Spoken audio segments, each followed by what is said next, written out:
നമസ്കാരം. കേരള നിയമസഭാ പുസ്തകോത്സവത്തിൻ്റെ വേദി 6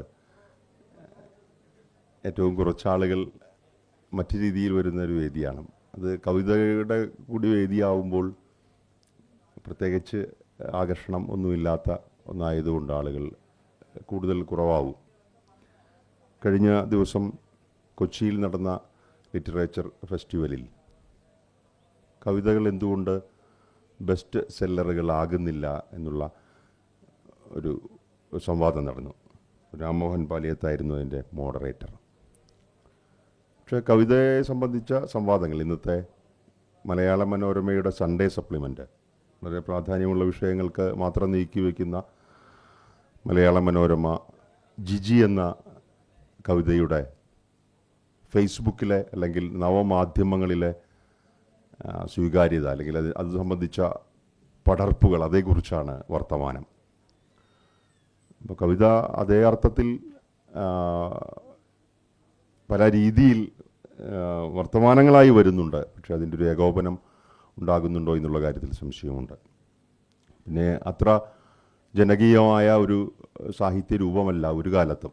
പക്ഷെ അതിനപവാദമായ സമയങ്ങളുണ്ടായിട്ടുണ്ട്. ഇപ്പോൾ എൻ്റെയൊക്കെ തൊട്ടു മുൻപുള്ള തലമുറയിൽ രമണൻ എന്നുള്ള കാവ്യത്തിൻ്റെയൊക്കെ കോപ്പികൾ ആളുകൾ എഴുതി, പട്ടാളത്തിലൊക്കെ ജോലി ചെയ്യുന്ന മനുഷ്യർ അതിൻ്റെ ഒരു കോപ്പി, കയ്യെഴുത്ത് പ്രതി വായിച്ചതിന് ശേഷം പകർത്തി എഴുതി തങ്ങളോടൊപ്പം ഗൾഫ് നാടുകളിലേക്കും പട്ടാളത്തിൽ ജോലി ചെയ്യുന്ന സ്ഥലങ്ങളിലേക്കൊക്കെ കൊണ്ടുപോയ കഥകൾ കേട്ടിട്ടുണ്ട്. പക്ഷേ അതിനൊക്കെ ശേഷം അങ്ങനെ അത്ര ജനകീയമായ രീതിയിൽ കവിത ഉണ്ടായിട്ടുണ്ടോ, പുസ്തക രൂപത്തിലൊക്കെ അങ്ങനെ വിൽക്കപ്പെട്ടിട്ടുണ്ടോ എന്നുള്ള കാര്യങ്ങളൊക്കെ കണക്കിന് വിധേയമാവുകയാണ്. ഈ ഒരു സാഹചര്യത്തിലാണ് ഇന്ന് ഞാൻ നാളെ നീ ആൻ്റപ്പൻ എന്ന എൻ്റെ ചെറിയ എളിയ കവിതാസമാഹാരം വായനയ്ക്ക് വിധേയമാകുന്നത്. എൻ്റെ ചെറിയ കാവ്യ ജീവിതത്തിൽ ഏറ്റവും പ്രധാനപ്പെട്ട ഒരു പുസ്തകമാണ്.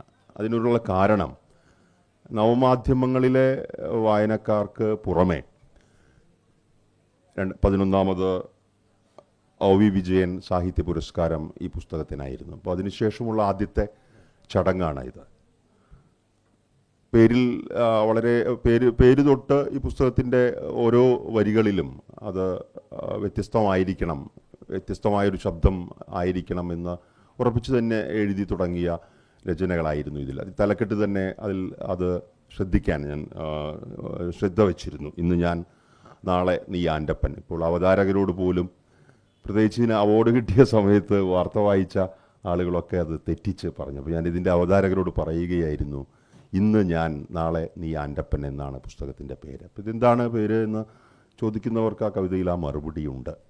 ഇപ്പോൾ തലക്കെട്ട് കാലിഗ്രഫിയിൽ ഞാൻ വളരെ ഇഷ്ടപ്പെടുന്ന ആളാണ്. അപ്പോൾ വാക്കുകൾ ചേർത്ത് വയ്ക്കുമ്പോഴുള്ള അതിൻ്റെ ഒരു സമവാക്യങ്ങളൊക്കെ പരമാവധി എന്നാലാവും വിധം സൂക്ഷിക്കാൻ ഞാൻ ശ്രമിച്ചിട്ടുണ്ട്.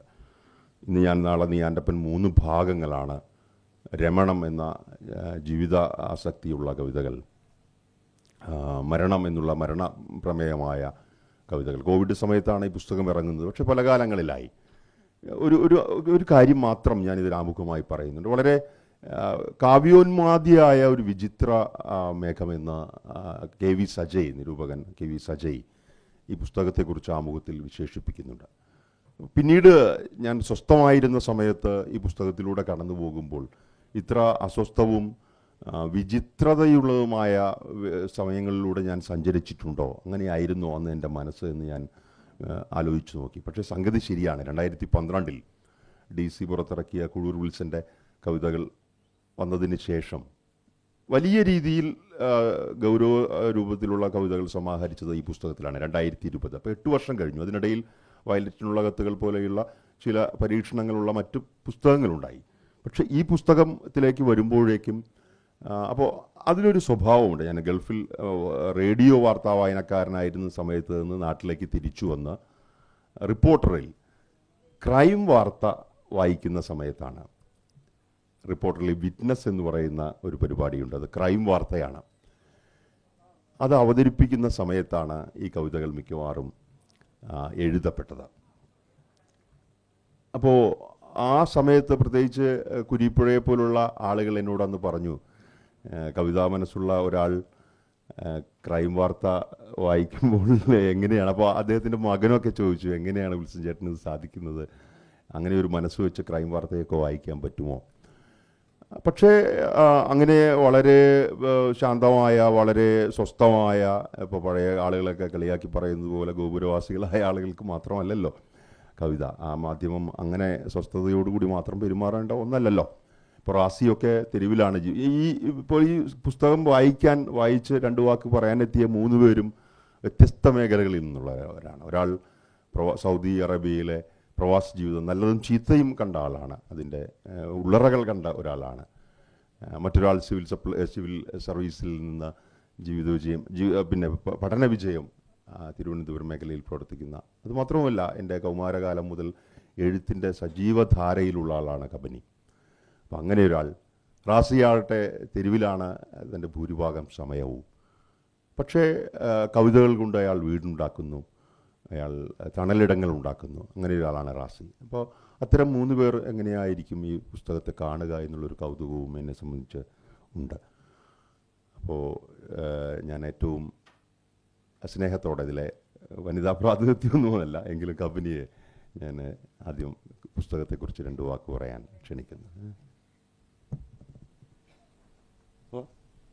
ഇത് ചെറിയ ചടങ്ങല്ലേ, നമുക്ക് അങ്ങോട്ട് ഒരുമിച്ചാക്കാം. എല്ലാവർക്കും നമസ്കാരം. പൊതുവെ താങ്ക് യു. പൊതുവെ കവിതകൾ എൻ്റെ വായനയിൽ വളരെ കുറവാണ്. അത് ഞാൻ കവിതകൾ അധികം വായിക്കുന്നത് പഠനത്തിൻ്റെ ഭാഗമായിട്ട്. ഞാൻ ലിറ്ററേച്ചറാണ് പഠിച്ചിരിക്കുന്നത്, പിന്നെ വീട്ടിൽ പുസ്തകങ്ങളുണ്ട്. അങ്ങനെ ഭാഗമായിട്ട് വായിക്കുന്നതല്ലാതെ ഇപ്പം ഞാനൊരു ഫിക്ഷൻ വായിക്കുന്നത് പോലെ ഞാൻ കവിതകൾ വായിക്കാറില്ല. കാരണം എല്ലാതും ഒരു സ്കില്ലാണ്, നമ്മൾ പോളിഷ് ചെയ്ത് എടുക്കുന്ന സ്കില്ലുകളാണ് എല്ലാതും. അപ്പോൾ കവിത വായിക്കാനായിട്ട് ഒരു എന്താ പറയുക, കഴിവ് വേണം. അത് നമ്മൾ വികസിപ്പിച്ചെടുക്കുന്ന കഴിവാണ്.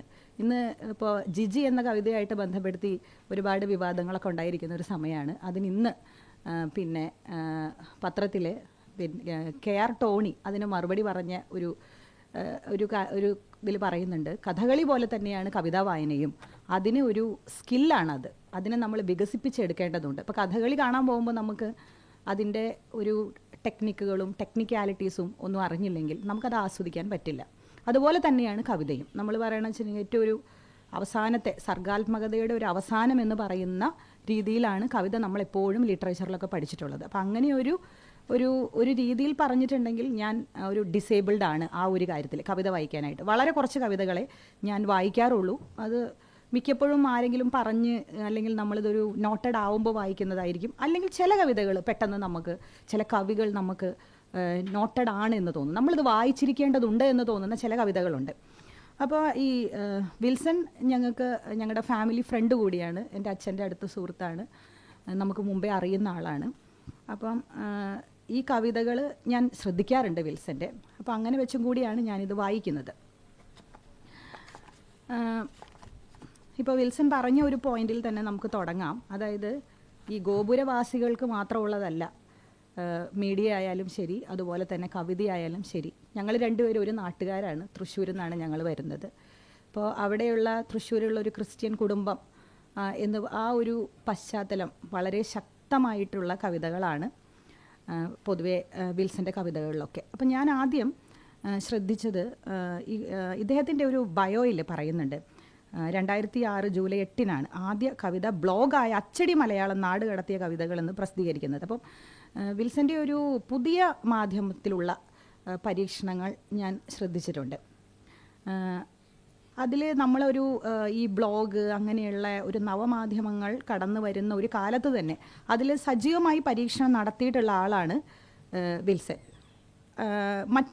അതുപോലെ തന്നെ വെച്ചിട്ടുണ്ടെങ്കിൽ ഈ പോയട്രി, ഇൻസ്റ്റലേഷൻ അങ്ങനെയുള്ള കവിതയിൽ നവമാധ്യമങ്ങളിൽ മാത്രമല്ല കവിതയിൽ തന്നെ പലതരത്തിലുള്ള ഒരു എന്താ പറയുക പരീക്ഷണങ്ങളും അതുപോലെ തന്നെ അതിലേക്കുള്ളൊരു ആക്സസും കിട്ടിയിട്ടുള്ള ഒരാളാണ് എന്നുള്ളത്, സജീവമായി ഉപയോഗിച്ചിട്ടുള്ള ഒരാളാണെന്നുള്ളതാണ് ഞാൻ ആദ്യം ശ്രദ്ധിച്ചത്. അപ്പോൾ ഞാനത് വിൽസനോട് ചോദിക്കാമെന്ന് വിചാരിച്ച് എന്തുകൊണ്ടായിരിക്കാം ഈ ഒരു മീഡിയയിലേക്ക് വേഗം കടന്നത്. വളരെ നേരത്തെ 2008 എന്ന് പറയുമ്പോൾ അത്രയും വർഷങ്ങൾക്ക് മുമ്പാണ്. എന്തുകൊണ്ടായിരിക്കാം ഇദ്ദേഹം അതൊരു വേഗം, അതിൻ്റെ ഒരു ആക്സസിബിലിറ്റി കൊണ്ടാണോ, അതുപോലെ തന്നെ അത് ഈ ഗോപുരവാസികൾക്ക് മാത്രമുള്ളത് അല്ലാത്തത് കൊണ്ടാണോ, അതിൻ്റെ ഒരു സാധ്യതകൾ നേരത്തെ തിരിച്ചറിഞ്ഞത് കൊണ്ടാണോ, എന്താണെന്നുള്ളതാണ് ഞാൻ പെട്ടെന്നൊന്ന് ആലോചിച്ച് പോയൊരു കാര്യം. ഈ പുതിയ പരീക്ഷണങ്ങളായാലും ശരി, ഈ ഒരു കവിതയുമായി ബന്ധപ്പെട്ട ഈ പോയട്രി ഇൻസ്റ്റലേഷൻസ് പോലെയുള്ള എന്താ പറയുക, അങ്ങനെയുള്ള പരീക്ഷണങ്ങളായാലും ഈ കാര്യങ്ങളിലൊക്കെ ഒരു മുൻപേ പറക്കുന്ന പക്ഷിയാണ് വിൽസൺ എന്നുള്ളതാണ് ഞാൻ പെട്ടെന്ന് നോക്കിയത്. അതുപോലെ തന്നെ ബ്ലോഗുകൾക്ക് പ്രാധാന്യം നൽകി ഈ പത്രം എന്ന വെബ് ജേണലിനും തുടക്കം ഇട്ടു. അപ്പോൾ ഇങ്ങനെയൊക്കെ ഒരു കാര്യം വെച്ചിട്ടുണ്ടെങ്കിൽ ഇദ്ദേഹത്തിന് ഒരു നവമാധ്യമങ്ങളിലും മാധ്യമരംഗത്തും വളരെയധികം മുൻപുള്ള എക്സ്പോഷറും ഉണ്ട്. അത് ഈ പിന്നെ ഒരു തൃശ്ശൂർ ക്രിസ്ത്യൻ പശ്ചാത്തലം ശക്തമായിട്ട് കാണുന്നത് പോലെ തന്നെ ഈ നവമാധ്യമങ്ങളിലുള്ള ഒരു കൈത്തഴക്കം ഇദ്ദേഹത്തിൻ്റെ കവിതകളിൽ വളരെ നന്നായിട്ട് നമുക്ക് കാണാനായിട്ട് സാധിക്കുന്നുള്ളതാണ്. അതുപോലെ തന്നെ ഇപ്പോൾ നമ്മൾ ഈ ചില കവിതകളൊക്കെ എഴുതുമ്പോൾ അതിൽ പറയുന്നുണ്ട് കോപ്പി പേസ്റ്റ് എന്നുള്ള അങ്ങനെയുള്ള സങ്കേതങ്ങളൊക്കെ വളരെ നന്നായിട്ട് ഉപയോഗിച്ചിട്ടുണ്ട്. ചില കവിതകൾ ഇതിലുണ്ട്. അപ്പോൾ അതെനിക്ക് വളരെയധികം കൗതുകരമായിട്ട് തോന്നി. അത്രയും ഇപ്പോൾ ആൾക്കാർ ഉപയോഗിച്ച്, ഇപ്പോൾ പോലും ആൾക്കാർ അത്രയും കൈത്തഴക്കത്തോടു കൂടി ഉപയോഗിക്കാത്ത കാര്യങ്ങളാണ് വിൽസൺ അന്ന് ഉപയോഗിച്ചിട്ടുള്ളത്. പിന്നെ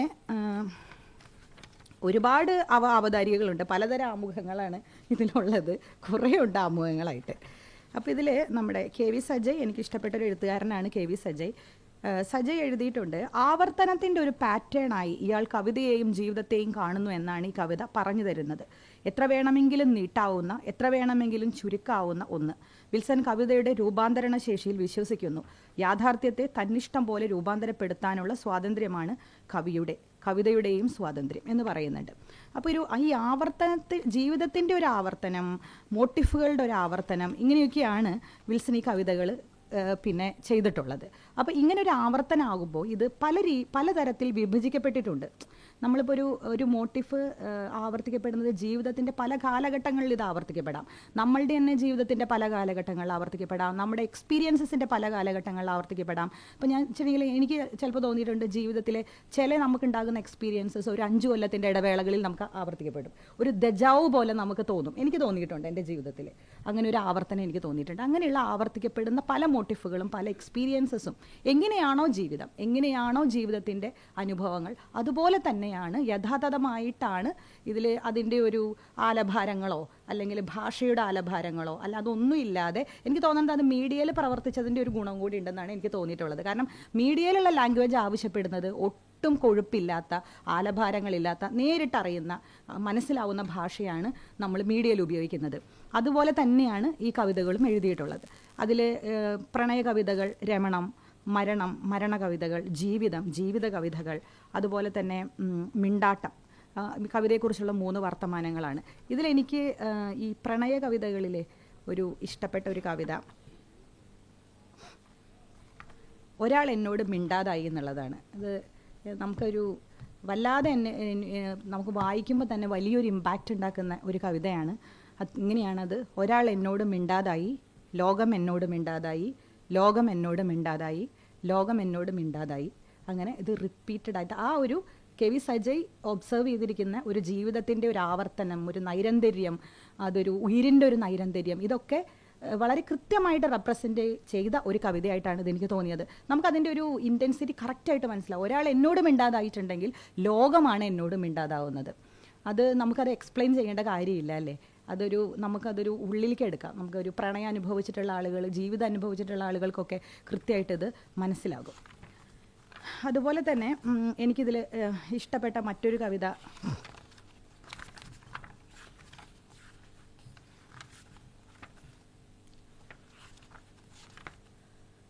പാതിരാക്കൊരു സ്കൂൾ കുട്ടി എന്നുള്ള കവിതയാണ്. എനിക്കതുപോലെ തന്നെ കാരണം ഒരു സ്ത്രീ എന്ന നിലയ്ക്ക്, ഒരു കുഞ്ഞിൻ്റെ അമ്മ എന്ന നിലയ്ക്കൊക്കെ നമ്മളുടെ കവിത എന്ന് പറഞ്ഞിട്ടുണ്ടെങ്കിൽ ഒരു വൈയക്തിക അനുഭവമാണ്. ഓരോ വായനയെന്ന് പറയുന്നത് നമ്മൾ ആരാണ്, നമ്മളുടെ എക്സ്പീരിയൻസസ് എന്താണ്, ഓരോരുത്തർക്കും കവിത ഓരോന്നായിരിക്കും, ഓരോ വായനക്കാരനും. അതുകൂടി ഞാൻ വായിക്കാം. പാതിരയ്ക്ക് ഒരു സ്കൂൾ കുട്ടി, 4 മണി കഴിഞ്ഞ് ഒരു 8 മണിക്കൂറെങ്കിലും ആയി കാണും. നട്ടപ്പാതിരയ്ക്ക് ഒറ്റയ്ക്ക് ഒരു സ്കൂൾ കുട്ടി അതിവേഗത്തിൽ നടന്നു പോകുന്നു. പുറകെ നടന്നു. സ്കൂൾ കുട്ടി വേഗത്തിൽ നടന്നു. വഴിവിളക്കിൻ്റെ വെളിച്ചമെത്തിയപ്പോൾ കണ്ടു. കനത്ത മുഖം, 3 അടി 4 ഇഞ്ചിൽ ഒരു കുള്ളൻ. പുറത്തെ സഞ്ചിയിൽ എന്ത്? ഇത്ര വേഗത്തിൽ ഈ പാതിരയ്ക്ക് നടക്കുന്നത് എന്തിനെ? സ്കൂൾ വിട്ടതുപോലെ ഓടിയോടി പോകുന്ന അയാളുടെ പിന്നാലെ ബൈക്കിൽ 2 പോലീസുകാർ ഒഴുകുന്നു. ആരായിരിക്കും അയാൾ? എന്തിനാണ് അയാൾ ഈ പാതിരയ്ക്ക് ഇത്ര തിടുക്കത്തിൽ നടന്നു പോകുന്നത്? വഴിവിളക്കുകൾ ഇല്ലായിരുന്നുവെങ്കിൽ ആ സ്കൂൾ കുട്ടിക്ക് ഒരിക്കലും കനത്ത മുഖം ഉണ്ടാകുമായിരുന്നില്ല അല്ലേ? വഴിവിളക്കുകളെല്ലാം കെട്ടാൽ ആ സ്കൂൾ കുട്ടി തിരികെ വരുമോ? അത് ഞാൻ എൻ്റെ ഒരു ഉള്ളിൽ രേഖപ്പെടുത്തി എന്നുകൂടി പറയട്ടെ. ഇത്രയൊക്കെയാണ് എനിക്ക് പറയാനുള്ളത്. ഈ പുസ്തകത്തിന് ഒ വിജയൻ പുരസ്കാരം കിട്ടിയതിൽ വലിയ അഭിമാനവും സന്തോഷവുമുണ്ട്. Thank you. കവിത അധികം വായിക്കാറില്ല എന്ന് പറഞ്ഞാണ് കബനി ആരംഭിച്ചത്. ഒരു കവിയുടെ മകൾക്ക് ആൻ്റണിയിൽ കാറ്റുപിടിക്കുമ്പോൾ എന്ന സിവിക് ചന്ദ്രൻ്റെ കവിതാ പുസ്തകം ഏറ്റവും പ്രിയത്തോടെ അത് സൂക്ഷിച്ചു വയ്ക്കുന്ന ഒരാളാണ് ഞാൻ. അതിൻ്റെ തുടർച്ച കബനിയിലുണ്ട് എന്ന് തന്നെയാണ് ഞാൻ മനസ്സിലാക്കുന്നത്. ഒരു പ്രധാനപ്പെട്ട ഒരു കാര്യം, 2008 ബ്ലോഗ് ആരംഭിച്ചപ്പോൾ അച്ചടി മലയാളം നാട് കടത്തിയ കവിതകൾ, പത്രാധിപർ ചോദിക്കാതെ കവിത കൊടുക്കില്ല എന്നുള്ളൊരു നിലപാടൊക്കെ എടുത്തതിനെക്കുറിച്ച് കബനി പറഞ്ഞു. അപ്പോൾ അതൊന്നുകൂടി പറയേണ്ടത് ഈ നിയമസഭയ്ക്കുള്ളിൽ നിന്ന് വളരെ പ്രധാനപ്പെട്ടതാണെന്ന് ഞാൻ വിചാരിക്കുന്നു. മലയാളം മരിച്ചുകൊണ്ടിരിക്കുന്നു, ഇനി മലയാളമില്ല എന്നുള്ള വിലാപ കാവ്യങ്ങൾ നിരന്തരം ഫീച്ചറുകളിൽ വന്ന ഒരു സമയമാണ് 2000. നിങ്ങൾ ഓർക്കുന്നുണ്ടാകും. അതുമായി ബന്ധപ്പെട്ട് ഫീച്ചറുകൾ എഴുതിയവരും ധാരാളം ഇവിടെ ഉണ്ടായി കാണും. പക്ഷേ ലോകത്തിലെ ഏത് പുതിയ ഉപകരണത്തിനും വഴങ്ങുന്ന രീതിയിലേക്ക് മലയാള ഭാഷ രൂപപ്പെട്ടു. ആശാത്തിയുടെ മണലിൽ കൈകൊണ്ട് എഴുതിയതുപോലെ ലോകത്തിറങ്ങുന്ന ഏറ്റവും പുതിയ ഡിവൈസിൽ മലയാളം കൈകൊണ്ട് എഴുതാൻ സാധിക്കുന്നു. ഇതൊരു ദിവസം കൊണ്ടോ നമ്മളുടെ സർക്കാർ സംവിധാനങ്ങൾ കോടിക്കണക്കിന് രൂപ ചെലവഴിച്ചൊന്നും ഉണ്ടാക്കിയതല്ല. കേരളം വിട്ടുപോയ മനുഷ്യർ അവരുടെ ഭാഷയുടെ ഇഷ്ടത്തോടു കൂടി അതിനുവേണ്ടി പെരുമാറിയതാണ്. അതിനോട് പിന്നീട് സഹായങ്ങളൊക്കെ കൊടുത്തിട്ടുണ്ട്, ഫണ്ടൊക്കെ ഉണ്ടായിട്ടുണ്ട്, ഇല്ലെന്നല്ല. പക്ഷേ ഈ യൂണിക്കോഡ് ലിപി ഉണ്ടാക്കിയത്, ബ്ലോഗ് ഉണ്ടാക്കിയത്, മലയാള ഭാഷയുമായി ബന്ധപ്പെട്ട് നിരന്തര വർത്തമാനങ്ങൾ നടത്തിയത് കേരളം വിട്ടുപോയ പ്രവാസികളായ ധാരാളം മനുഷ്യരാണ്. ഇതിന് ജീവിക്കുന്ന ആളുകൾ ഇപ്പോഴും ഉണ്ട് ലോകത്തിൻ്റെ വിവിധ ഭാഗങ്ങളിൽ. അവരാണ് ഫോണ്ട് നിർമ്മാണം, ഇത് കമ്പ്യൂട്ടറിന് ഇതെങ്ങനെ വഴങ്ങും തുടങ്ങിയ കാര്യങ്ങൾ ആദ്യം ചെയ്തത്. പിന്നീട് അത് സർക്കാർ തലത്തിലൊക്കെ ഏറ്റെടുത്തു. പക്ഷേ അവരെ പലപ്പോഴും ആളുകൾ കണ്ടില്ല എന്ന് അടിച്ചിട്ടുണ്ട് അതിൻ്റെ ചരിത്ര രചനയിലൊക്കെ. അപ്പോൾ ഇനി വരുന്ന സാഹിത്യോത്സവങ്ങളിൽ മലയാളം ഇപ്പോൾ ഏറ്റവും പുതിയ മാധ്യമങ്ങളിൽ, ഡിവൈസുകളിൽ തിളങ്ങുന്നുണ്ട് എങ്കിൽ ഞങ്ങൾ ചത്തുപോകുന്നു, ഇപ്പോൾ ചത്തുപോകും, മരിച്ചു പോകുമെന്ന് വിലപിച്ചിരുന്ന ആളുകൾ, അത്തരം ആളുകളെക്കുറിച്ച് അന്വേഷിക്കാനും ആരൊക്കെയാണ് ഇതിനുവേണ്ടി പണിയെടുത്തത് എന്ന് രേഖപ്പെടുത്താനും ശ്രമിക്കണം എന്നുകൂടി ഞാൻ ഈ വേദിയിൽ അഭ്യർത്ഥിക്കുകയാണ്. അങ്ങനെ ഒരാൾ കൂടിയിട്ടാണ് ഇതിലേക്ക് വരുന്നത്. സാധാരണ കേരളം വിട്ടുപോയാൽ, പിന്നെ ഗൾഫിലേക്ക് പ്രത്യേകിച്ച് പോയാൽ അവരുടെ മണി ഓർഡറുകളോ പൈസയോ അല്ലാതെ മറ്റു കാര്യങ്ങൾ അധികം ആരും നോക്കാറില്ല. പക്ഷേ ഇപ്പോൾ കാലം മാറി. അത് അവിടെ നിന്ന് സാഹിത്യ സൃഷ്ടികൾ, പിന്നെ മലയാളത്തിൽ വിലപ്പെട്ട സാഹിത്യ സൃഷ്ടികൾ വന്നു തുടങ്ങി. ഷീല ടോമി ഉൾപ്പെടെയുള്ള അവസാനം വന്ന പ്രമുഖ എഴുത്തുകാരികൾ അതിന് ഉദാഹരണം പറയും. അപ്പോൾ ആ ശ്രേണിയിൽ ഏറ്റവും പ്രധാനപ്പെട്ട കവിതയിൽ ഞാൻ കാണുന്ന ഒരാളാണ് ശിവപ്രസാദ്. അദ്ദേഹം പ്രവാസിയായിരുന്നു. അക്ഷരക്കൂട്ടം എന്ന UAE-യിലെ ഏറ്റവും വലിയ ഒരു കൂട്ടായ്മയുടെ നെടുനായകത്വം വഹിക്കുന്നവരിലൊരാൾ. ഞങ്ങളുടെ കവിതാ മേഖലയിൽ വളരെ പ്രധാനി. അപ്പം അത്തരം ശബ്ദങ്ങളൊക്കെ അങ്ങോട്ടും ഇങ്ങോട്ടും കേൾക്കാൻ തുടങ്ങിയത് ഈ നവമാധ്യമങ്ങൾ വന്നതിന് ശേഷമാണ്.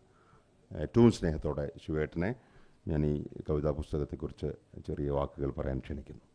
വളരെ നന്ദി വിൽസൺ. കീമാൻ ഫോണ്ട് നമ്മൾ കമ്പ്യൂട്ടറിൽ, ഞാൻ സൗദിയിലിരുന്നു കൊണ്ടും വിൽസൺ ദുബായിലിരുന്നു കൊണ്ടും ഉപയോഗിക്കുന്ന ഒരു കാലമുണ്ടായിരുന്നു. കീമാൻ്റെ അന്നത്തെ ടൈപ്പിംഗ് രീതി, നമ്മൾ കീബോർഡിൽ ചില അക്ഷരങ്ങൾ, സംജ്ഞകൾ, കുത്ത്, കോമയൊക്കെ കൃത്യമായിട്ട് ഇന്ന കീബോർഡിൽ ഇന്ന കീയിൽ തന്നെ സ്ഥാപിച്ചിരുന്ന ഒരു രീതി ഉണ്ടായിരുന്നു. അന്ന് ഇൻ്റർനെറ്റിൽ ബ്ലോഗിൽ വിശാഖം എന്ന പേരിലൊരു ബ്ലോഗാണ് കുഴൂർ വിൽസൻ്റേതായിട്ടുണ്ടായിരുന്നത്. അതിൻ്റെ ടാഗ് ലൈനാണ് നമ്മളിപ്പോൾ ലോകപ്രശസ്തമായ ടാഗ് ലൈനായിട്ട് കരുതുന്ന അച്ചടി മലയാളം നാട് കടത്തിയ കവിതകൾ എന്നുള്ള ടാഗ് ലൈൻ. ഈ ടാഗ് ലൈൻ സമ്പ്രദായമൊക്കെ തുടങ്ങിയത് അവിടെ നിന്നാണ്. ഇപ്പോൾ എല്ലാവരും ടാഗ് ചെയ്യുകയാണ്, മൊബൈൽ എടുത്ത് വെച്ചിട്ട്. വോയിസ് റെക്കോർഡറിൽ നമ്മൾ നമ്മുടെ പത്രപ്രവർത്തകരുൾപ്പെടെയുള്ളവർ ലേഖനങ്ങൾ ടൈപ്പ് ചെയ്യുകയാണ്. പലരും ഫോൺ അങ്ങനെ ഉപയോഗിക്കുന്നുണ്ടാകും. വോയിസ് ടൈപ്പിങ്ങിൽ കൃത്യമായ ഉച്ചാരണത്തിൽ പറഞ്ഞാൽ മലയാളം ടൈപ്പ് ചെയ്ത് വരുന്ന ഒരു സമ്പ്രദായം ഇപ്പോൾ സാധാരണമായിട്ടുണ്ട്. പക്ഷേ പണ്ട് അങ്ങനെ ആയിരുന്നില്ല. കുത്തിപ്പിടിച്ചിരുന്ന് 3 മണിക്കൂറൊക്കെ എടുത്തുകൊണ്ട് നമ്മൾ ഒരു പേജ് ടൈപ്പ് ചെയ്യുന്ന ഒരു കാലമുണ്ടായിരുന്നു. അപ്പം അതാണ് വിൽസൺ സൂചിപ്പിച്ച വിദേശ മലയാളി ബന്ധം. മലയാളത്തിലെ ഫോണ്ട് ഉണ്ടാകുന്നതും ഗൂഗിള് മലയാളത്തിന് വേണ്ടി പ്രത്യേകം ഡിപ്പാർട്ട്മെൻറ്റ് തുറക്കുന്നതും ഇപ്പോൾ ആധുനികമായ എല്ലാ സാംസ്കാരിക സാഹിത്യ പ്രസ് വിഭാഗങ്ങളും കൈകോർത്ത് മലയാള ഭാഷയെ വളർത്തിക്കൊണ്ടിരിക്കുന്നതും. വിൽസൺ പറഞ്ഞത് വളരെ അടിവരയിട്ട് ശ്രദ്ധിക്കേണ്ട ഒരു കാര്യമാണ്. മലയാളം മരിച്ചേ എന്ന് കരഞ്ഞുകൊണ്ടിരിക്കുകയായിരുന്നു നമ്മുടെ പ്രമുഖരായ ഒരുപാട് സാഹിത്യ നായകന്മാരും സാഹിത്യ ഗവേഷകന്മാരും വൈജ്ഞാനിക സാഹിത്യം കൈകാര്യം ചെയ്തുകൊണ്ടിരുന്ന ആൾക്കാരുൾപ്പെടെയുള്ളവർ. അതിൽ നിന്ന് മാറി മലയാളം അത്ര പെട്ടെന്നൊന്നും മരിക്കില്ല. മലയാളം ചില പ്രത്യേക രൂപ മാറ്റങ്ങളിലൂടെ തുടർന്നുകൊണ്ടേയിരിക്കുകയാണ്. ഭാഷയും എഴുത്തും തുടർന്നുകൊണ്ടിരിക്കുകയാണ് എന്നുകൂടി പറയുക എൻ്റെ ധർമ്മമാണെന്ന് കരുതുന്നു. കാരണം പലരും കരുതുന്നത് ഈ പഴമകളെല്ലാം അതേപടി നിലനിർത്തിക്കൊണ്ട് നമുക്ക് പുതിയൊരു ലോകത്തേക്ക് പോകാമെന്നാണ്. അത് ഒരിക്കലും ശരിയാവുകയില്ല. പഴമയുടെ മൂല്യങ്ങളെ കൂടി സ്വീകരിച്ചുകൊണ്ട് പുതിയ കാലത്തിലൂടെ നമുക്ക് സഞ്ചരിച്ച് മാത്രമേ പോകാൻ കഴിയുകയുള്ളൂ. ഇന്നിലേക്ക് വരാം. ഇന്ന് ഞാൻ നാളെ നീ ആൻ്റപ്പൻ. നമുക്ക് പെട്ടെന്ന് ജി ശങ്കരക്കുറുപ്പിൻ്റെ ഒരു കവിതയുടെ ടൈറ്റിൽ ഓർമ്മ വരും, ഇന്നു ഞാൻ നാളെ നീ. അതിൻ്റെ കൂടെ ഒരു ആൻ്റപ്പനും കൂടെ കയറി വരുന്നു എന്നുള്ളതാണ് ശങ്കരക്കുറുപ്പിൽ നിന്ന് കുഴൂർ വിൽസണിലേക്ക് എത്തുമ്പോഴുള്ള ഒരു മാറ്റം എന്ന് പറയുന്നത്. പഴയ മാതൃകകളെ അവിടെ നിലനിർത്തിക്കൊണ്ട് തന്നെ പുതിയ ഒരു കാലത്തെയും പുതിയ കവിതയെയും അതിലേക്ക് സംക്രമിപ്പിക്കുന്ന, സൂര്യന് നേരെ ഒരു കണ്ണാടി പിടിച്ചുകൊണ്ട് അതിൻ്റെ ഉഗ്രമായ ഉഷ്ണം നമ്മുടെ മുഖത്തേക്ക് പ്രതിഫലിപ്പിക്കുന്ന, അല്ലെങ്കിൽ അതിൻ്റെ ആ വെളിച്ചത്തിൻ്റെ ചില്ലിനെ നമ്മുടെ കണ്ണിലേക്ക് പ്രവഹിപ്പിക്കുന്ന ഒരു വലിയ പണി മലയാള കവിതാ രംഗത്ത് ഒരുപാട് പേര് എടുത്തതിൻ്റെ ഭാഗമാണ് വിൽസൻ്റെയും ചിലപ്പോഴൊക്കെ എൻ്റെയും കവിതകൾ എന്ന് പറയുന്നത്. വിൽസൺ അക്കൂട്ടത്തിൽ ആദ്യകാലത്ത് വലിയ നിർഭാഗ്യവാനായ ഒരു എഴുത്തുകാരനായിരുന്നു. അതാണ് ഈ അച്ചടി മലയാളം നാട് കടത്തിയ എന്നുള്ളതും ഒരു പ്രതിജ്ഞയൊക്കെ അതിനകത്ത് വരുന്നത്. പത്രക്കാർ ചോദിച്ചില്ലെങ്കിൽ ഞാൻ കവിത കൊടുക്കില്ല എന്ന് പറഞ്ഞു. കാരണം അയച്ചു കൊടുക്കുന്ന മെയിലിൽ 100 കണക്കിന് കവിതകൾ അവർക്ക് കിട്ടുന്നു എന്ന കാരണം പറഞ്ഞിട്ട് ഈ മെയിലിൽ വരുന്ന ഒരു കവിതയ്ക്കും ഒരു ക്ലിക്ക് കൊണ്ട് പോലും ഒരു മറുപടി കൊടുക്കാത്ത കാലമുണ്ടായിരുന്നു. ഇപ്പോഴും പത്രാധിപന്മാർ, എഡിറ്റർമാർ, പ്രധാന വാരികകളുടെ പത്രാധിപന്മാരെല്ലാം പറയുന്ന ഒരു പരാതി, ഞങ്ങൾക്ക് ദിവസം 500 കവിതകൾ വരുന്നുണ്ട് മെയിലിൽ, ഇതിനൊക്കെ ആര് മറുപടി എഴുതും എന്നുള്ളതാണ്. അപ്പോൾ എഴുത്ത് വ്യാപകമായി നടക്കുന്നുണ്ട്. ഇത് പത്രമോഫീസുകളിലേക്ക് എഡിറ്റർമാരുടെ മേശമേൽ ചെല്ലുന്നുണ്ട്. വേണ്ടവണ്ണം അത് പരിഗണിക്കപ്പെടുന്നുണ്ടോ എന്നുള്ള കാര്യം ഒരു ചോദ്യമായി തന്നെ അവശേഷിക്കപ്പെടുന്നുണ്ട്. കവിതകൾ പലതരത്തിൽ വരുന്നുണ്ട്, പോകുന്നുണ്ട്. ഏറ്റവും ആധുനികമായ കവിത ഇനിയും വന്നിട്ടല്ലേ എന്ന് കരുതാണ് എനിക്കിഷ്ടം. എന്നാലും ഒരുപാട് പൊടിപ്പ്, ഒരുപാട് മുളകൾ ഈ രംഗത്ത് സംഭവിക്കുന്നുണ്ട്. ചില കവികൾ ഈ നടന്നു പോകുന്ന വഴിയിൽ കുട്ടികൾ പല്ലാങ്കുഴി ഉണ്ടാക്കുന്നത് പോലെ കവിതകൾ എഴുതുന്നുണ്ട്. വായനക്കാരിൽ പലരും അതിൽ വീണു പോകുന്നുണ്ട്. ചിലരുടെ കാലൊടിയുന്നുമുണ്ട്. ഇപ്പോഴും സംഭവിക്കുന്ന കാര്യമാണ്, അടുത്തിടെയും സംഭവിച്ചുകൊണ്ടിരിക്കുന്നതാണ്. ചിലർ ക്രിസ്മസ് പുൽക്കൂട് ഒരുക്കുന്നത് പോലെ കവിതകൾ എഴുതി വയ്ക്കും. കാൽപ്പനികതയുടെ അതിപ്രസരമുള്ളതോ അല്ലെങ്കിൽ നമ്മുടെ ഭാവുകത്വത്തിൻ്റെ ഏറ്റവും പഴയ മാതൃകയിലുള്ളതോ ഒക്കെ ആയിട്ടുള്ള രസകരമായ കാഴ്ചകളുള്ള കവിതകൾ ഉണ്ടാകും. ചിലർ ദൈവങ്ങളുടെ ചിത്രങ്ങളും പിന്നെ കടൽ തീരത്ത് നിന്ന് കിട്ടിയ ചിപ്പികളും ഏതെങ്കിലുമൊക്കെ മരങ്ങളുടെ അഗ്രശിഖരങ്ങളിൽ നിന്ന് വീണ ഉണങ്ങിയ പൂവിൻ്റെ ഇതളുകളും ഒക്കെ ചേർത്ത് വെച്ച് അവരുടേതായ കാഴ്ചയുടേതായ സൗന്ദര്യം കവിതകളിൽ നിർമ്മിക്കുന്നുണ്ട്. ചിലർ ഇത് കവിതയാണേ നിങ്ങൾ ഇവിടേക്ക് നോക്കൂ എന്ന് അലറി വിളിച്ചും നിലവിളിച്ചും കൊണ്ട് തൻ്റെ ആത്മാവിഷ്കാരം നിർവഹിക്കുന്നുണ്ട്. ചിലർ ആർക്കോ വേണ്ടി വഴിവക്കിൽ വീണ് കിടന്ന കണ്ണുനീർത്തുള്ളിയും അവശേഷിച്ചു പോയ ചില പുഞ്ചിരിത്തുണ്ടുകളും ഒക്കെ എടുത്തു വച്ചിട്ട് അവരുടെ ആത്മാലാപനം നിർവഹിക്കുന്നുണ്ട്. ഇങ്ങനെ ഈ നമുക്ക് മുമ്പിൽ കാണുന്ന ലോകത്തിൻ്റെയും നമ്മുടെ പുറത്തുള്ള ലോകത്തിൻ്റെയും നമ്മുടെ അകമേ സഞ്ചരിക്കുന്ന കാടുകളിലൂടെ സഞ്ചരിക്കുന്ന അരുവി പോലെയുള്ള ജീവിതത്തിൻ്റെ അനുഭവങ്ങളുടെയും ഒക്കെ ചേർച്ചകൾ, ഒക്കെ ഒത്തുവയ്ക്കലുകൾ ചേർന്നുള്ള കവിതകളും സംഭവിക്കുന്നുണ്ട്. ഇങ്ങനെ 1000 രൂപങ്ങളിൽ നമുക്ക് ചുറ്റും കവിതകൾ സംഭവിക്കുന്നുണ്ട്. അതുകൊണ്ടാണ് വിൽസൺ ആദ്യം പറഞ്ഞ ഒരു പ്രശ്നം വരുന്നത്, കവിതയോട് സംവദിക്കുന്നവരുടെ എണ്ണം കുറവാണ്. കവിതയോട് സംവദിക്കുന്നവരുടെ എണ്ണം അല്പമെങ്കിലും നമുക്ക് കാണണമെങ്കിൽ അത് ഒരു ഹാർമോണിയപ്പെട്ടിയുമായി വന്നു നിന്ന് കവിത ചൊല്ലുന്ന, അല്ലെങ്കിൽ തബലയുമായി വന്നിരുന്ന് ഒരു സംഗീത സദസ്സ് നടത്തുന്നത് പോലെ പഴയ ലല്ലലം താളത്തിൽ കവിത ചൊല്ലി പാടുന്ന ആൾക്കാരുടെ ഒരു സദസ്സ് ഉണ്ടെങ്കിൽ, ഒരു വേദി ഉണ്ടെങ്കിൽ മാത്രമേ അതിന് സദസ്സ് ഉണ്ടാകുന്നുള്ളൂ എന്നുള്ള പ്രശ്നം. ഇന്നിപ്പോൾ ഇവിടെ നമ്മുടെ പല സുഹൃത്തുക്കളും വരാമെന്ന് പറഞ്ഞിട്ടും പലരും എത്തിച്ചേരാത്തതിൻ്റെ കാരണം അവർക്ക് കവിതയോടുള്ള എന്തെങ്കിലും അസൗകര്യമാണെന്ന് നമ്മൾ കരുതുന്നില്ല. പക്ഷേ ഈ ഇടത്തേക്ക് വന്നുപെടുക, അന്വേഷിച്ച് കണ്ടെത്തി വരിക എന്നുള്ളതൊക്കെ ഒരു പ്രശ്നമായിട്ട് ചിലപ്പോൾ അവശേഷിക്കുന്നുണ്ടാകും. എന്തായാലും കവിത എങ്ങനെ സംഭവിച്ചുകൊണ്ടേയിരിക്കുന്നു. വിൽസനെ പോലെയുള്ള ആൾക്കാർ ഈ ഇടത്തിൽ പലപ്പോഴും ഒറ്റപ്പെട്ട് നിൽക്കുന്നു. മുഖ്യധാരാ പ്രസിദ്ധീകരണങ്ങൾ പലപ്പോഴും വിലപ്പെട്ട പേജുകളൊന്നും നൽകാതെ അതിനെ പലപ്പോഴും അവഗണിച്ചുകൊണ്ടിരിക്കുന്നു. അതിനിടയിലൂടെയാണ് ഈ ആൻ്റപ്പനും സഞ്ചരിച്ചു കൊണ്ടിരിക്കുന്നത്. ആ എഴുത്തിനിടയിൽ ഒരുപാട് വ്യത്യസ്തതകൾ ആവിഷ്കരിക്കുവാൻ ശ്രമിക്കുന്ന ഒരു കവിയാണ് വിൽസൺ. ഈ പുസ്തകം വാങ്ങി വായിച്ചാൽ മനുഷ്യജീവിതത്തിൻ്റെ ഒരു പരിച്ഛേദമെന്ന് പറയുന്ന പോലെ തലമണ്ട മുതൽ കാൽപാദം വരെയുള്ള ഉടനീളത്തിൽ അതിനെ വിച്ഛേദിച്ച് രണ്ട് വശത്തേക്കും വച്ചാൽ അതിനുള്ളിൽ അടങ്ങിയിരിക്കുന്ന ജീവിതത്തിൻ്റെ വലിയ വലിയ ഗ്രാഫുകൾ വായിച്ചെടുക്കാൻ കഴിയുന്ന ധാരാളം കവിതകൾ ഈ പുസ്തകത്തിൽ ഉണ്ട്. കടുനീർത്തുള്ളിയുടെ ഉപമ തെറ്റിയിട്ടില്ല എന്നൊരു ചെറിയ കവിത ഇതിലുണ്ട്. വേദനിച്ചപ്പോൾ ഞാൻ എൻ്റെ പെണ്ണിനെ ഓർത്ത് കണ്ണുകളടച്ചു. അവളാകട്ടെ കുടുകുടാ കുതറി കവിളുകളിലൂടെ ഒഴുകി മുറിഞ്ഞിടത്തെല്ലാം തഴുകി ചുണ്ടുകളിൽ തന്നെ എത്തി. ശരിയാണ്, ഉപ്പും കൂട്ടി തന്നെയാണ് വേദനയും തിന്നേണ്ടത്. പലപ്പോഴും ഗദ്യ സ്വഭാവത്തിലാണ് കവിതയുടെ ഒഴുക്ക് എന്നുള്ളത് കൊണ്ട് ചില ആസ്വാദകരുടെ തടയണകളിൽ തട്ടി കവിത മരിച്ചു പോകാറുണ്ട് എന്നുള്ളത് സത്യമാണ്. വിൽസൻ്റെ മകളുടെ പേരാണ്, വിളിപ്പേരാണ് അമ്മിണി. ഒഫീഷ്യൽ പേരെന്താണെന്ന് എനിക്കറിയില്ല. ആഗ്നസ്. അപ്പോൾ അമ്മിണിയുമായി ചേർന്ന് ഒരു രാത്രി 11 മണിക്ക് പുതിയൊരു ലോകം സൃഷ്ടിക്കുന്ന ഒരു കവിത ഇതിനകത്ത് ദീർഘമായ കവിതയാണ് എഴുതിയിട്ടുണ്ട്. രണ്ടുപേർ ലോകമുണ്ടാക്കി കളിക്കുന്ന 11:30 മണി എന്നാണ് കവിതയുടെ പേര്. ഒറ്റയ്ക്കായാൽ അമ്മിണിയും ഞാനും മറ്റൊരു ലോകമുണ്ടാക്കി കളിക്കും. കടൽക്കരയിൽ ചില മുതിർന്ന ആളുകൾ കുട്ടികളുമായി മണ്ണുകൊണ്ട് താമസിക്കാനല്ലാത്ത വീടുകൾ ഉണ്ടാക്കും പോലെ. അപ്പോൾ ആ വഴിക്ക് ഒരു കാറ്റ് പോലും വന്നാൽ എനിക്ക് ദേഷ്യം വരും. പൂച്ചയെങ്ങാൻ വന്നാൽ അവളുടെ നിറം മാറും. ഒറ്റയ്ക്കുള്ള ഓർമ്മകളോ നെടുവീർപ്പുകളോ അതിൻ്റെ പാടുകളോ മുഖത്ത് തെളിഞ്ഞാൽ ഉമ്മകൾ വെച്ച് മായ്ക്കും. കളിച്ച് ഞങ്ങൾ വഴക്കാവും. എത്ര ഉച്ചത്തിൽ ചിരിച്ചു പോവോ അതിനേക്കാൾ ഉച്ചത്തിൽ അമ്മിണി കരയും. അതിനേക്കാൾ ഉച്ചത്തിൽ ഞാൻ മിണ്ടാതിരിക്കും. ഇങ്ങനെ ഒരു കവിത അച്ഛനും മകളുമായിട്ടുള്ള ഒരു കളിയുടെ അന്തരീക്ഷത്തെ അവതരിപ്പിച്ചുകൊണ്ട് മഹാസങ്കടങ്ങളുടെ കടൽക്കരയിലിരിക്കുന്നതായ കാഴ്ചകളെ നമുക്ക് കാണിച്ചു തരുന്നുണ്ട്. വായിക്കുമ്പോൾ അത് കൂടുതൽ ആർദ്രമായി നമ്മുടെ മനസ്സിനെ തൊട്ടുപോകുന്നും ഉണ്ട്. നല്ല കാര്യമായി എന്നൊരു കവിത. ജീവിതകാലം മുഴുവൻ വെള്ളത്തിൽ കിടന്നതിൻ്റെ തണുപ്പകറ്റാൻ വെയിൽ കൊള്ളുന്നതാണ് ഉണക്കമീനെന്നോ? ഉണക്കമീനെ കാണുമ്പോൾ സ്വാഭാവികമായിട്ടും ചോദിക്കാവുന്നൊരു ചോദ്യമാണ്. ജീവിതകാലം മുഴുവൻ വെള്ളത്തിൽ കിടന്നതിൻ്റെ തണുപ്പകറ്റാൻ വെയിൽ കൊള്ളുന്നതാണ് ഉണക്കമീനെന്നോ? നിങ്ങളുടെ ഈ അളിഞ്ഞ ഭാഷ വല്ല കവിതയിലും കൊള്ളാം, ആഖ്യാനമോ വ്യാഖ്യാനമോ എന്തും. തുടർന്ന് അങ്ങോട്ട് പൊരിയുന്നതിന് മുൻപ് വെയിൽ കൊണ്ട് പരിശീലിക്കുന്നതിനെ ഉണക്കമീനെന്ന് കളിയാക്കരുത്. തുടർന്ന് അങ്ങോട്ട് പൊരിയുന്നതിന് മുമ്പ് വെയിൽ കൊണ്ട് പരിശീലിക്കുന്നതിനെ ഉണക്കമീനെന്ന് കളിയാക്കരുത്. ജീവിതകാലം മുഴുവൻ വെയിലത്ത് കഴിയുന്ന നിങ്ങളെ ഞങ്ങൾ ഉണക്ക മനുഷ്യരെന്ന് വിളിക്കാറുണ്ടോ? ജീവിതകാലം മുഴുവൻ വെയിലത്ത് കഴിയുന്ന നിങ്ങളെ ഞങ്ങൾ ഉണക്ക മനുഷ്യരെന്ന് വിളിക്കാറുണ്ടോ? വല്ലപ്പോഴും കടലിൽ വരുമ്പോൾ പച്ച മനുഷ്യർ എന്ന് വിളിക്കാറുണ്ടോ? വല്ലപ്പോഴും കടലിൽ വരുമ്പോൾ പച്ച മനുഷ്യർ എന്ന് വിളിക്കാറുണ്ടോ? ഉണക്കമീനെ നല്ല കാര്യമായി.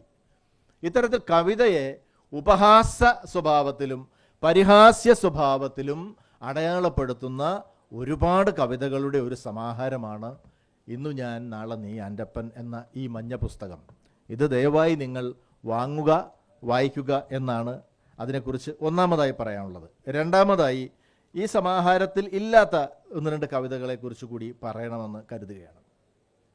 ദേവസിക്കുട്ടിയുടെ അമ്മ നട്ട പൂന്തോട്ടം എന്നൊരു കവിതയുണ്ട്.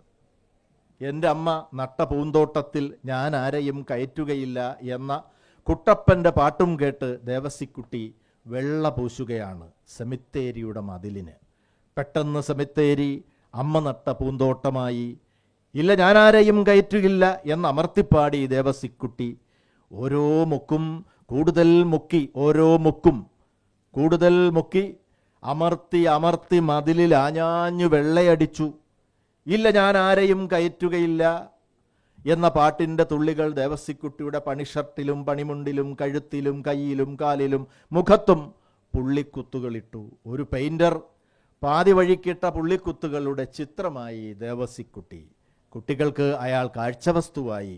കുട്ടികളവർ ദേവസിക്കുട്ടിക്ക് വട്ടം ചുറ്റി. എൻ്റെ അമ്മ നട്ട പൂന്തോട്ടത്തിൽ ഞാനാരെയും കയറ്റുകില്ല എന്ന പാട്ടും കൂടെ ചുറ്റി.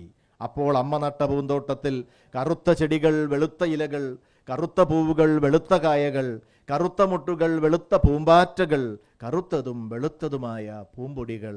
ഇങ്ങനെ ആ കവിത മുന്നേറുന്നു. അവസാനം ചോദിക്കുന്നു, അല്ല ശരിക്കും എന്തിനാണ് ദേവസിക്കുട്ടിയുടെ അമ്മയെ ആളുകൾ സെമിത്തേരിയിലേക്ക് എടുത്തുകൊണ്ട് പോയത്? അല്ല ശരിക്കും എന്തിനാണ് ദേവസിക്കുട്ടിയുടെ അമ്മയെ ആളുകൾ സെമിത്തേരിയിലേക്ക് എടുത്തുകൊണ്ട് പോയത്?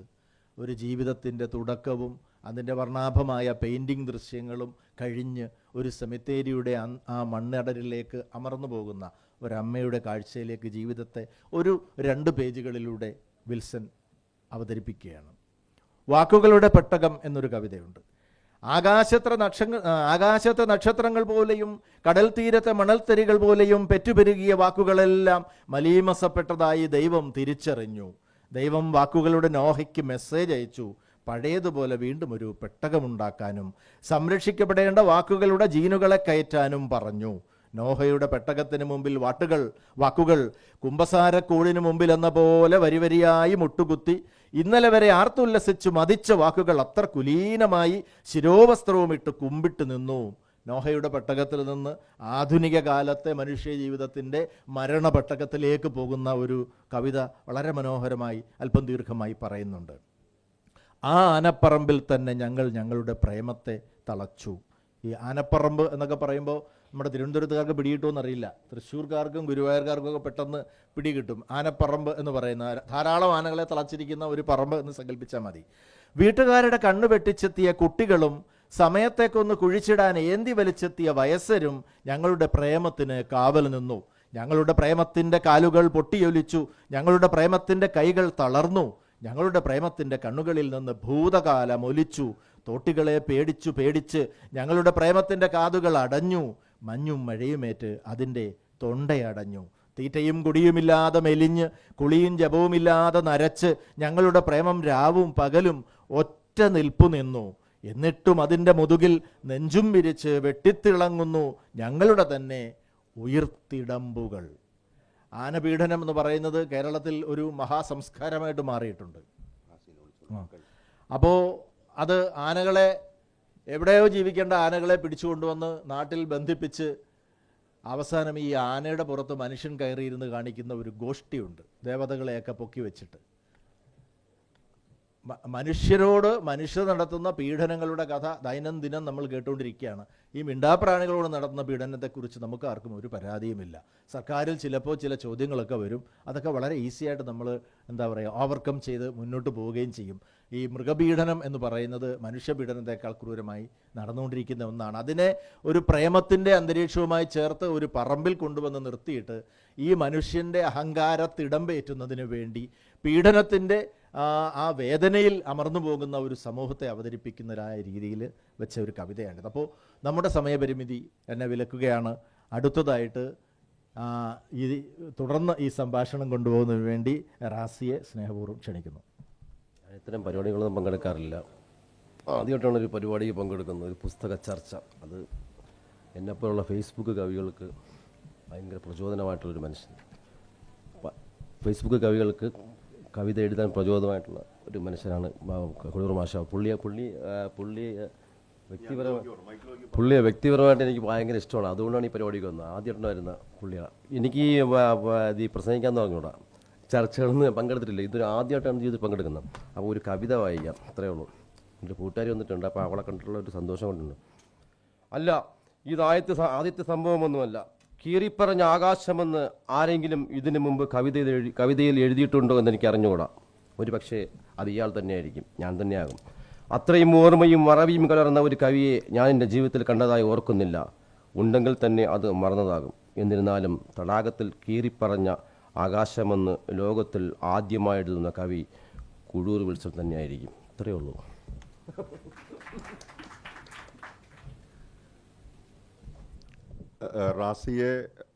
റാസിയുടെ ഈ സംസാരം നിങ്ങൾ നോക്കണ്ട. അയാളുടെ കവിതയിൽ മാത്രമല്ല, പുസ്തകങ്ങളിലുള്ള അയാളുടെ ഭ്രമം, അതിലൂടെയുള്ള സഞ്ചാരങ്ങൾ ഒക്കെ വളരെ വലുതാണ്. അങ്ങനെ വലിയൊരു സന്തോഷമുള്ളത് റാസി ആദ്യമായി ഇത്തവണ നിയമസഭാ പുസ്തകോത്സവത്തിൽ ഔദ്യോഗികമായി ക്ഷണിക്കപ്പെട്ട എഴുത്തുകാരനാണ് റാസി. പക്ഷേ അതിനു മുൻപ് ആദ്യത്തെ നിയമസഭാ പുസ്തകോത്സവത്തിൽ മിഖായിൽ എന്ന എൻ്റെ പുസ്തകം ഏറ്റുവാങ്ങുന്നത് PC വിഷ്ണുനാഥിൽ നിന്ന് ഏറ്റുവാങ്ങുന്നത് റാസിയായിരുന്നു.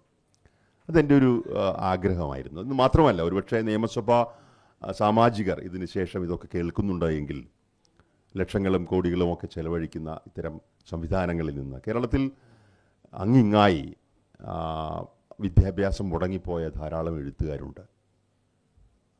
ഭാഗ്യവശാൽ വിദ്യാഭ്യാസ മേഖലയും പ്രവാസവുമായൊക്കെ ബന്ധപ്പെട്ട് കമ്പ്യൂട്ടറുമായൊക്കെ ബന്ധപ്പെട്ട് പ്രവർത്തിക്കാൻ കാലമൊക്കെ അനുവദിച്ച ആളുകളിൽപ്പെട്ട ഒരാളാണ് ഞാൻ.